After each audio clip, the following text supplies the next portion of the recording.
شاہ news میں آپ کا استقبال ہے۔ تازہ ترین خبروں کے لیے دیکھتے رہیے شاہ نیوز۔ والصلاة والسلام على أشرف الأنبياء والمرسلين وعلى آله وصحابه أجمعين، أما بعد، أعوذ بالله من الشيطان الرجيم، بسم الله الرحمن الرحيم، وكان أبوهما صالحا، صدق الله العظيم، وبلغنا رسوله النبي الأمين الكريم، ونحن على ذلك لمن الشاهدين والشاكرين، والحمد لله رب العالمين۔ قال الله تبارك وتعالى في شان حبيبه الأعلى: إن الله وملائكته يصلون على النبي يا أيها الذين آمنوا صلوا عليه وسلموا تسليما۔ اللهم صل على سيدنا ومولانا محمد باب الجود والكرم، منبع العلم والحلم والحكم، وآله وصحبه وبارك وسلم، صلاة وسلام عليك يا رسول الله وعلى آلك وأصحابك يا حبيب الله۔ معزز علماء کرام، سادات ذوی الاحترام، میرے دینی اور اسلامی بھائیوں، عزیز بچوں، السلام علیکم ورحمۃ اللہ وبرکاتہ۔ اعلیٰ حضرت عظیم البرکت امام عشق و محبت سیدی سرکار امام احمد رضا محدث بریلوی علیہ رحمت و رضوان عشق نبی اور آل نبی میں چور ہو کر اپنے مشہور زمانہ شعر میں یوں ارشاد فرماتے ہیں کہ یا رسول اللہ، تیری نسل پاک میں ہے بچہ بچہ نور کا، تیری نسل پاک میں ہے بچہ بچہ نور کا، تو ہے عین نور، تیرا سب گھرانہ نور کا۔ آج ہم اور آپ اسی نورانی گھرانے کی ایک شاخ سادات مانہرہ مطہرہ کے جد اعلیٰ حضرت سیدنا شاہ برکت اللہ عشقی تیمی علیہ رحمت و رضوان کی بارگاہ میں خراج عقیدت پیش کرنے کے لیے حاضر ہیں۔ آج کے جلسے کا عنوان ہے اس سے شاہ برکت اللہ اور مفتی اعظم۔ عنوان اتنا بڑا کہ اگر اس کی تفسیر کرتے جائیں تو پوری رات کم پڑ جائے، اور ہمیں تھوڑی سی دیر میں اپنا معافی ضمیر ادا کرنا۔ خوشی کی بات یہ ہے کہ آج کے ہمارے اس اجلاس میں اسی نوری نورانی سلسلے کی ایک عظیم ذات جسے ہم اور آپ سرکار ہمارے ملت کے نام سے جانتے ہیں، یعنی ولی عہد خانقاہ قادریہ مانہرہ مطہرہ کے ولی عہد حضرت حضور سیدی امان میاں صاحب اللہ مقدس النورانی جلوہ فرما، تو میں نے یہ سوچا کہ کیوں نہ اس مبارک سلسلے کی کچھ مبارک کڑیوں کا ذکر کر دیا جائے کہ تیری نسل پاک میں بچہ بچہ نور کا، تو ہے عین نور، تیرا سب گھرانہ نور کا۔ یہ نورانی گھرانے کی ابتدا ہم سب کے آقا و مولا روحی فدا سید عالم نور مجسم صلی اللہ علیہ وسلم سے ہوئی۔ نبی پاک کی مبارک نسل جسے قرآن میں اہل بیت کہا گیا، نبی کے گھر والے کہا گیا۔ قرآن میں جو کردار اللہ نے ارشاد فرمایا: قل لا اسألکم علیہ اجرا الا المودۃ فی القربى، اے محبوب اعلان کر دیجئے کہ میں تبلیغ رسالت پر تم سے کوئی معاوضہ نہیں مانگتا مگر یہ کہ میرے قرابت داروں رشتہ داروں سے محبت کروں۔ انہی محبوب مسلمین خاندان کے سب سے اول رتبے رقیب نبی پاک صلی اللہ علیہ وسلم، پھر ان کے بے مثال اہل بیت، بے مثال خاندان، جو بی بی فاطمہ زہرا رضی اللہ تعالی عنہا سے چلا۔ دو شہزادے ہوئے، امام حسن اور امام حسین رضی اللہ عنہما۔ امام حسن کی مبارک نسل کو حسنی سادات کہا گیا، امام حسین رضی اللہ عنہ کی مبارک نسل کو حسینی سادات کہا گیا۔ یہ حسنی اور حسینی سادات کا سلسلہ جن کے جب یاد آتے مولائے کائنات شیر خدا مشکل کشا حضرت علی کرم اللہ تعالی وجہ کریم، امام حسن مجتبی پھر امام حسین شہید کربلا، امام حسین کی شہادت کے بعد اس عظیم خاندان میں وہ فرد فرید جلوہ آرا ہوئے، دنیا جنہیں سید سجاد کے مبارک لقب سے یاد کرتی ہے۔ کربلا کے وہ تنہا بچے ہوئے عظیم غازی جن کا نام علی اوسط، زین العابدین ان کا لقب، اور وہ اپنے والد ماجد سے، نانا سے پائی ہوئی وراثت اور امانت، روحانیت کی برکت حاصل کر کے کربلا سے مدینے گئے تاحیات، دین مصطفی اور برکات نبوی کو اپنے بعد کے لوگوں میں منتقل کرتے ہیں۔ پھر حضرت امام زین العابدین کے کئی بیٹے ہوئے، ان بیٹوں میں ایک بیٹے تو وہ دنیا جسے امام باقر کے نام سے جانتی ہے۔ امام باقر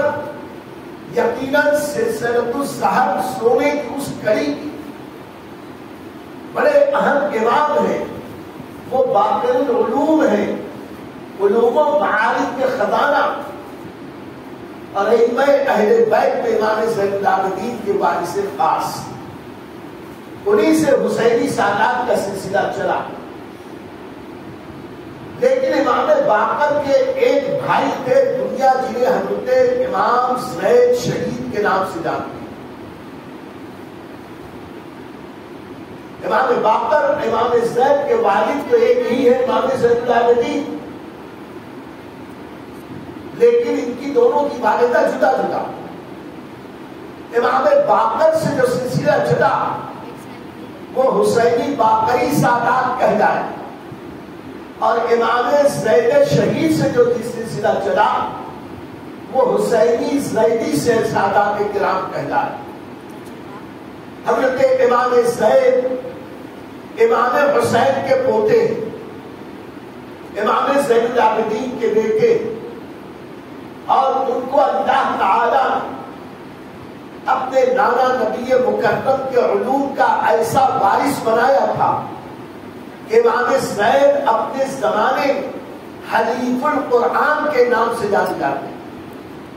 یعنی قرآن کے دوست،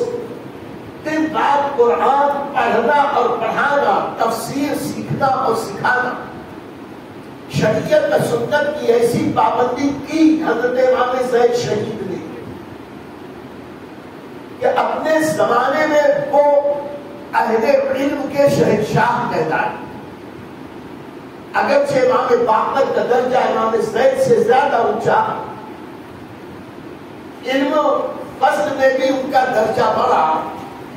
لیکن اس کے باوجود امام زید بھی کسی سے کم نہ تھے۔ اللہ نے انہیں وہ علوم دیے تھے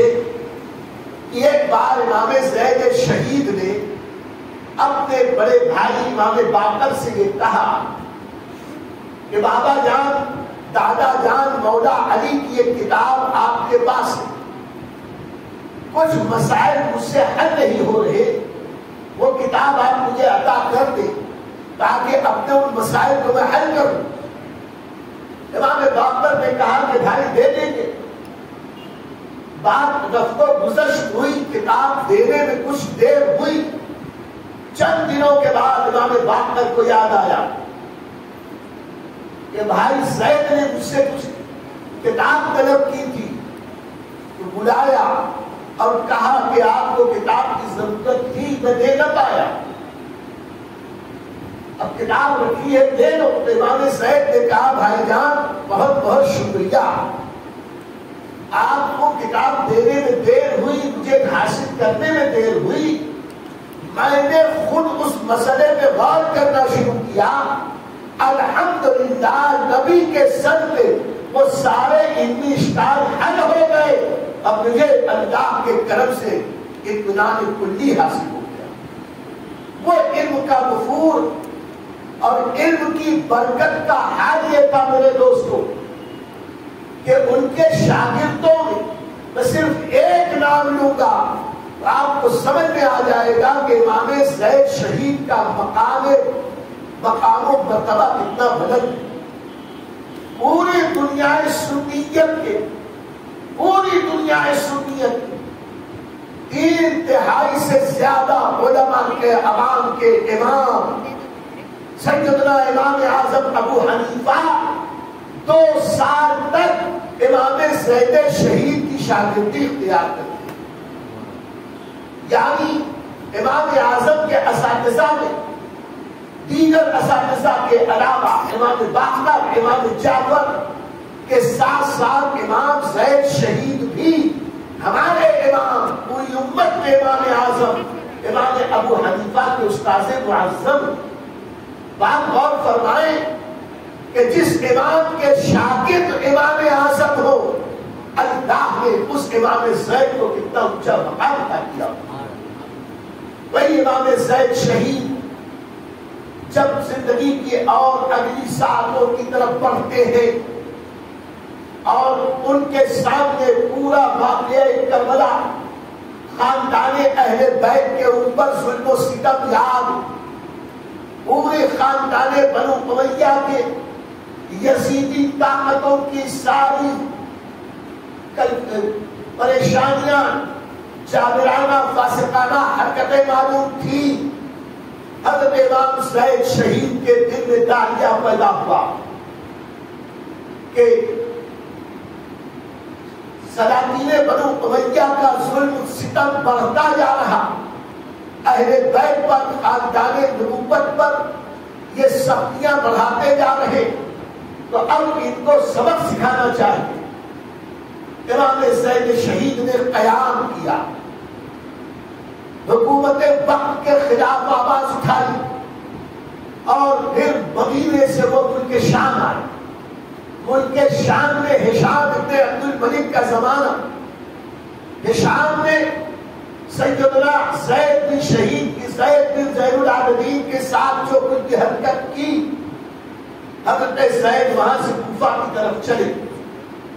کوفہ پہنچتے ہی کوفہ میں بہت بڑی جماعت نے امام زید شہید سے کہا اگر آپ سلاطین بنو امیہ کے خلاف قیام کرتے ہیں ہم آپ کی مدد کریں، اور پھر آپ نے جو بیعت کرنی شروع کی، نقشہ وہ نظر آیا جو حضرت مسلم بن عقیل کے زمانے میں حضرت مسلم کے ہاتھ پر بیعت کرنے کا دور دیکھا تھا۔ ہزار کوفیوں نے امام زید شہید کے ہاتھ پر بیعت کی اور کہا ہم آپ کے ساتھ حکومت وقت کی ظالمانہ حکومت کے خلاف قیام کریں گے، غزا کریں گے۔ اس وقت حضرت زید شہید نے حالات کا معائنہ کیا، ان کے چچا حضرت امام جعفر صادق رضی اللہ تعالیٰ کو خبر ملی۔ امام جعفر صادق نے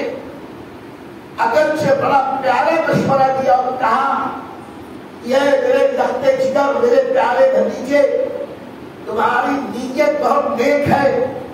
لیکن واسطہ جن لوگوں سے پڑا ہے یہ وہ کوفی ہیں جو یعجوفی ہیں، انہوں نے تمہارے دادا امام حسین کا ساتھ نہ دیا، انہوں نے تمہارے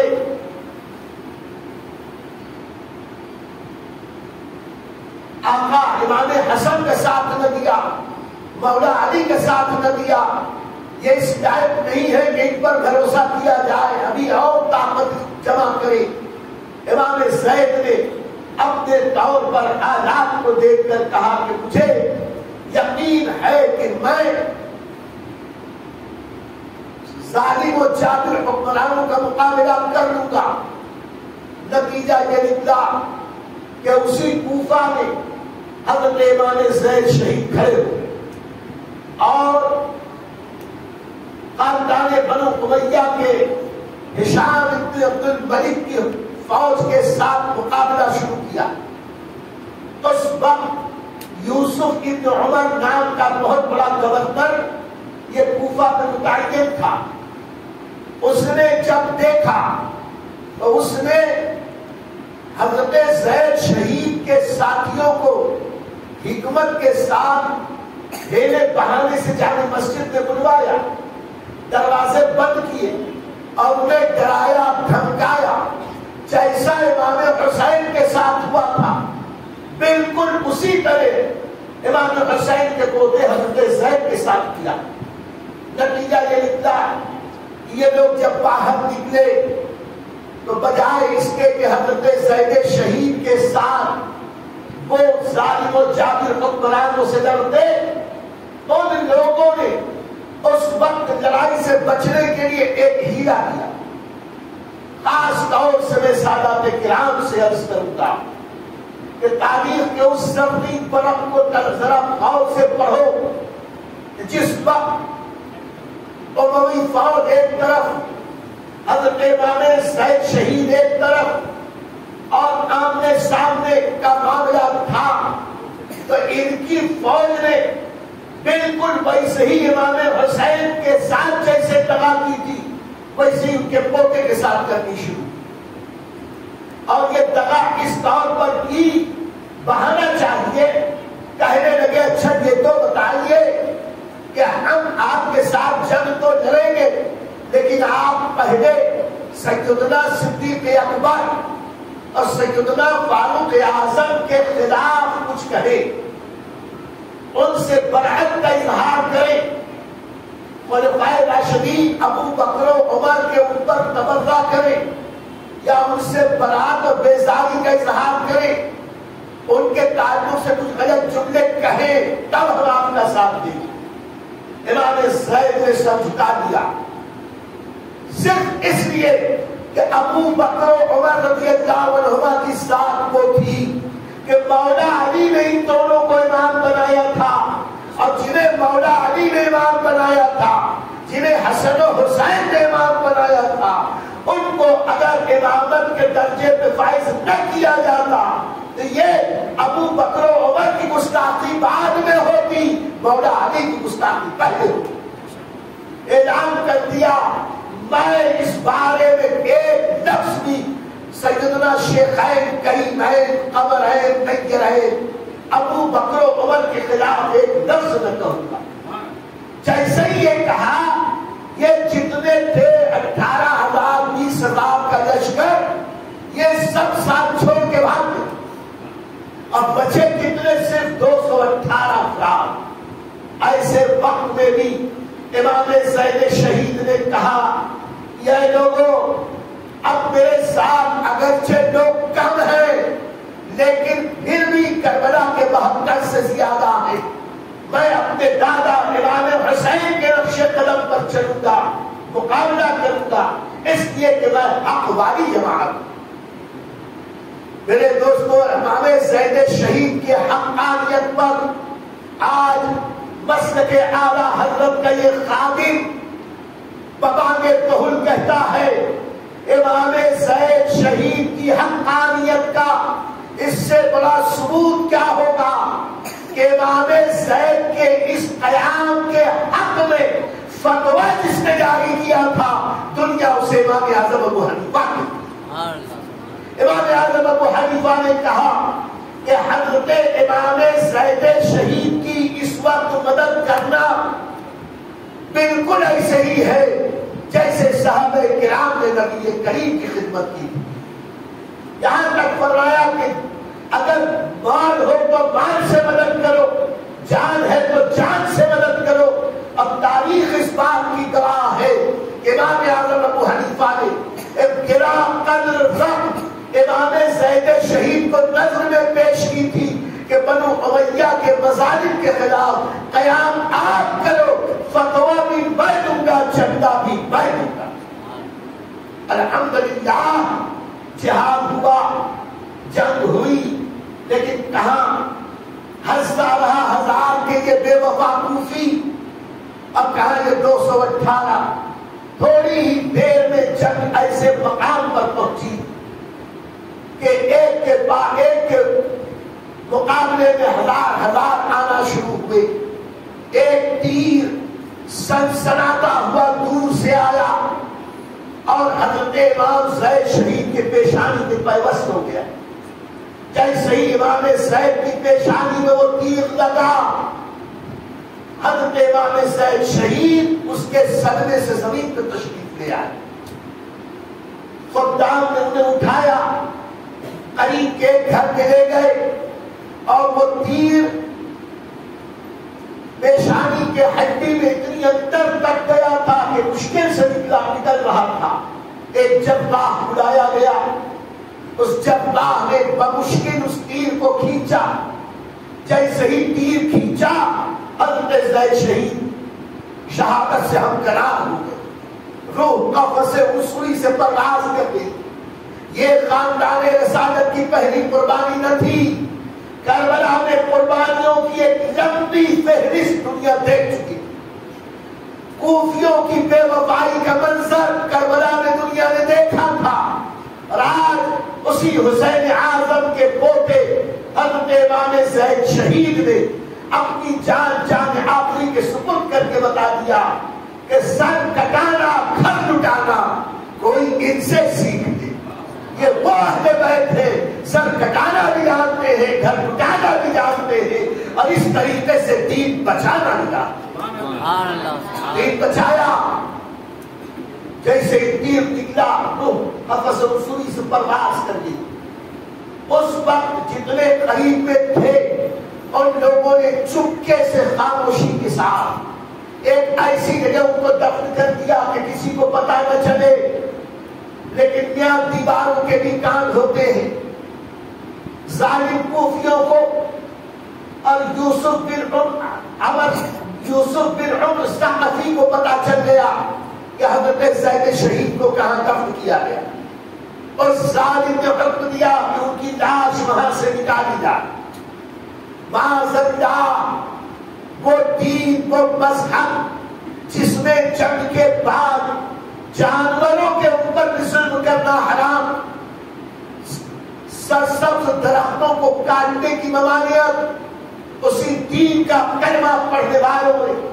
نبی کی آگ کی قبر کو کشائی کر کے ان کی جسد پاک کو نکالا۔ اور اس کے بعد یوسف بن عمر ثقفی نے حکم دیا کہ ان کا سر دھڑ سے جدا کر دیا جائے، میرے پاس لایا جائے، میں اسے سلطان بنو امیہ ہشام کے پاس بھیجوں گا۔ سر کاٹ کر ہشام کے دربار ملک دمشق میں بھیجا گیا اور حکم دیا کوفے کے دروازے پر حضرت کا سر، حضرت کا دھڑ لٹکا دیا تھا۔ میرے دوستو ذرا دیکھو، قرآن میں رب نے فرمایا وَلَنَبْلُوَنَّكُمْ بِشَيْءٍ مِّنَ الْخَوْفِ وَالْجُوعِ وَنَقْصٍ مِّنَ الْأَمْوَالِ وَالْأَنفُسِ وَالثَّمَرَاتِ، اور ہم تمہیں ضرور آزمائیں گے، کچھ بھوک سے، کچھ جان کے نقصان سے، کچھ مال کے نقصان سے، کچھ کھیتیوں کے نقصان سے ضرور آزمائیں گے، اور جو صبر کیا بشارت کو صبر کرنے والا۔ ہم آج یہ سمجھتے ہیں کہ ہم مسلمان ہیں تو بس صرف حلوہ اور بریانی کھانے کے لیے، سن لو یہ شہادت کہے الفت میں قدم رکھنا ہے۔ لوگ آسان سمجھتے ہیں مسلمان ہونا، یہ عظیم قربانیاں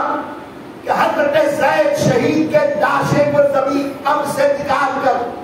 کوفہ کے بھرے بازار میں سوئی میں لٹکا دیا گیا اور حکم دیا تو ہی لٹکا رہنے دو، 1-2 دن نہیں، مہینہ 2 مہینہ نہیں، بعض روایتوں کے مطابق 4 سال تک حضرت زید شہید کا جسد پاک اسی طرح کوفہ کے دروازے میں لٹکا رہا. 4 سال میں لباس گنج. ایک روایت میں تو ہے کہ اس ظالم حکمرانوں نے کہا کہ ان کی بے صبری سے بندگی کی جائے. ایک روایت میں یہ ہے کہ طویل مدت تک جسد پاک سولی میں لٹکا تھا. کپڑے پرانے ہو گئے, گل گئے, کپڑے بدن سے اتر گئے. قریب تھا کہ بے صبری ہوتی, بے پردگی ہوتی, لیکن واللہ العظیم اللہ نے اپنی قدرت سے اپنے لشکروں میں سے ایک لشکر ایک مکڑی کو حکم دیا کہ جاؤ اور حضرت زید شہید کے بدن پر زیادہ تک. اندھیرا ختم ہوا, اجالا ہوا. دنیا میں حیرت تھی کہ پوری بادشاہت جسے بے پردہ کرنا چاہتی تھی, خدا کی قدرت نے اسے ایسا عظیم لباس دے دیا کہ اس کے پہلے نہ کبھی ویسا لباس تھا, نہ اس کے بعد کبھی ایسا لباس ہوا, جسے تارے عنکبوت کہتے ہیں, مکڑی کا جال. آج مجھ سے پوچھ سکتے ہیں ہمارے یہ بچے, مکڑی کا جالا ایسے کیسے بن گئی؟ ہم کہتے ہیں اللہ والوں کو سارے جانور چرندوں پرند پہچانتے ہیں, نہیں پہچانتے تو سرکش انسان نہیں پہچانتے. اور آگے بڑھو, یاد کرو غار ثور کی وہ رات جب میرے آقا علیہ السلام اپنے یار غار وفاشیار سیدنا صدیق اکبر کے ساتھ غار میں تھے, اور دشمن بالکل غار کے دروازے پہ آ گیا. صدیق اکبر نے عرض کی, یا رسول اللہ صلی اللہ علیہ وسلم, دشمن اگر ہمارے قریب آ جائیں گے, اپنے قدموں کی طرف دیکھیں گے تو قریب وہ ہمیں دیکھ لیں گے. تو نبی پاک نے مسکراتے ہوئے کہا تھا, لا تحزن ان اللہ معنا, غم مت کرو اللہ ہمارے ساتھ ہے. اللہ نے اسی وقت ایک مکڑی کو حکم دیا تھا کہ غار ثور پہ زیادہ تن دے. جن مکڑیوں نے زیادہ تن کے نبی کی خدمت غار ثور پہ کی تھی, انہی مکڑیوں نے, یا یوں کہہ دو انہی کے نو کی مکڑیوں نے